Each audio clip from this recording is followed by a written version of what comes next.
نحمد و نصلی علی رسولہ الکریم اما بعد فاعوذ باللہ من الشیطان الرجیم بسم اللہ الرحمن الرحیم اللہم صلی علی سیدنا و مولانا محمد و علی آلہ وسلم۔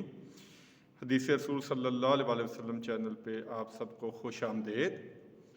آج انشاءاللہ گفتگو ہوگی قسم کے بارے میں کہ قسم کھانا کیسا ہے اور قسم کو توڑنے کا کفارہ یا سزا کیا ہے۔ تو سب سے پہلے قسم کے بارے میں حدیث سے روایت کر لیتے ہیں۔ سنن نسائی میں حدیث موجود ہے 94 سے لے کے 96 تک، اور بخاری شریف میں یہ حدیث موجود ہے 3826 نمبر پہ، اور مسلم شریف میں 1646۔ یہ 3-4 کتابوں کے حوالے میں دے دیے ہیں۔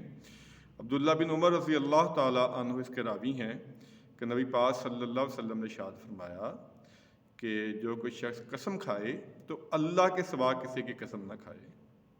قریش اپنے باپ دادا کے ناموں کی قسم کھاتے تھے، تم اپنے باپ دادا کے نام کی قسم نہ کھاؤ، اللہ کے نام کی قسم کھاؤ۔ تو اس سے یہ مسئلہ ثابت ہو گیا کہ اگر قسم کھانی پڑے تو صرف اللہ تعالیٰ کے نام کی، اس کے علاوہ کسی کی قسم کھانا جائز نہیں ہے۔ یہ آپ کو میں نے 2-3 کتابوں کے حوالے دے دیے ہیں۔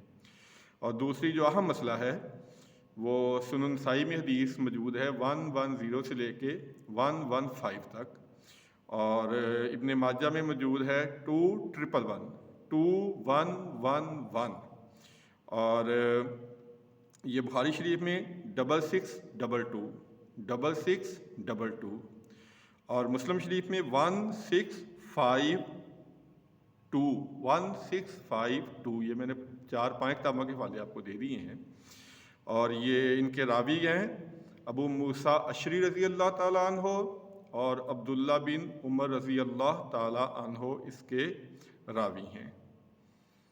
اور یہ حدیث یہ ہے کہ جو نبی پاک صلی اللہ علیہ وسلم نے ارشاد فرمایا، جو شخص کو قسم کھائے اور اس کے سوا کوئی کام اس کو بہتر لگے، یعنی اس نے قسم کھائی تھی کسی کام کی لیکن پتہ چلا کہ یہ کام ٹھیک نہیں ہے، تو اس سے بہتر دوسرا کام ہے، تو آپ صلی اللہ علیہ وسلم نے فرمایا کہ وہ جو کام بہتر لگ رہا ہے وہ سر انجام دے اور قسم کا کفارہ دے دے۔ یعنی اگر کوئی غلطی سے کوئی ایسے کام قسم کھا بیٹھا ہے جو ٹھیک نہیں ہے، جائز نہیں ہے، اور بعد میں پتہ چلا کہ یہ کام جو ہے وہ اس سے بہتر ہے، تو اسے چاہیے قسم توڑ دے اور قسم کا کفارہ دے دے۔ اور یہی حدیث عبد الرحمن بن سمرہ رضی اللہ تعالیٰ عنہ سے بالکل یہی الفاظ ہیں، وہ بھی سنن نسائی میں 112 نمبر پہ، اور بخاری شریف میں 6622 پہ، اور مسلم شریف میں 1652 پہ، اور سنن ابی داؤد میں 3278۔ بالکل وہی الفاظ ہیں، صرف راوی وہاں پہ بدلے ہیں۔ یہاں راوی ہیں عبد الرحمن بن سمرہ رضی اللہ تعالیٰ عنہ، اور اوپر تھے ابو موسیٰ اشعری رضی اللہ تعالیٰ عنہ اور عبداللہ بن عمر رضی اللہ تعالیٰ عنہ۔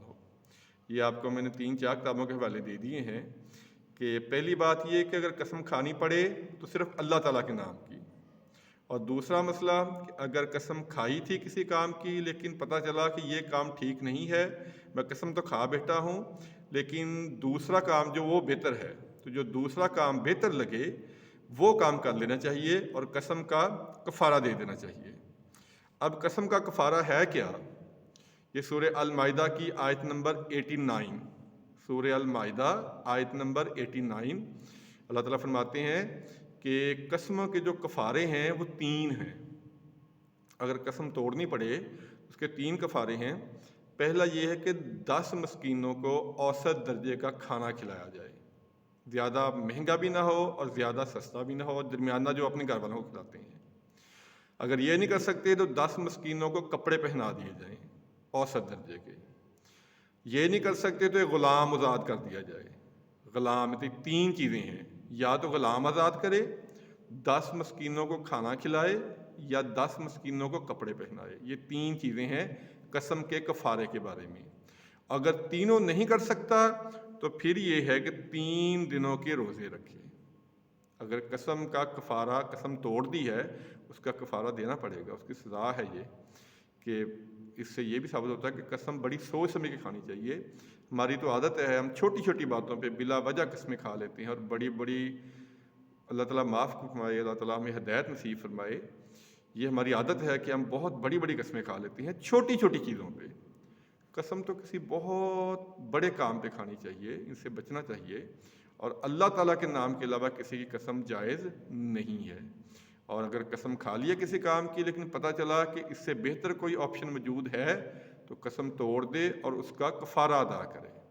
یہ میں نے کافی آپ کو حدیثوں کے کتابوں کے جو حوالے دے دیے ہیں، سنن نسائی میں ہے، بخاری شریف میں ہے، مسلم شریف میں یہ حدیث موجود ہے، اور سنن ابن داؤد میں بھی ہے۔ اور کفارہ اس کا میں نے بتا دیا ہے کہ یا 10 مسکینوں کو کھانا کھلائے، یا ان کو کپڑے پہنائے، یا ایک غلام آزاد کرے۔ اگر تینوں کام نہیں کر سکتا تو 3 دن کے روزے رکھے۔ یہ ہے قسم کا کفارہ۔ اللہ تعالیٰ سے دعا ہے اللہ تعالیٰ سمجھنے کی اور اللہ تعالیٰ عمل کرنے کی توفیق عطا فرمائے۔ وہی بات آخر میں جو بار بار میں کہتا ہوں، خدا را حدیث کا مطالعہ کریں، قرآن پاک کو ترجمے کے ساتھ پڑھیں، تاکہ چھوٹے چھوٹے جو مسائل ہیں جن کا ہمیں علم نہیں ہے، ہم ان مسائل کے بارے میں باخبر ہو سکیں۔ ہمیں پتہ ہو کہ اگر کوئی مسئلہ اگر ہم سے خدا نخواستہ کوئی ٹوٹ گیا ہے کوئی چیز، تو اس کا کفارہ کیا ہے، ورنہ ہم ساری عمر گناہ کے کام کرتے رہیں گے لا علمی کی وجہ سے۔ اللہ تعالیٰ سے دعا ہے اللہ تعالیٰ سمجھنے کی توفیق عطا فرمائے اور عمل کرنے کی توفیق عطا فرمائے، حدیث پاک کو پڑھنے کی اور آگے پہنچانے کی توفیق عطا فرمائے۔ آمین ثم آمین۔ السلام علیکم ورحمۃ اللہ وبرکاتہ۔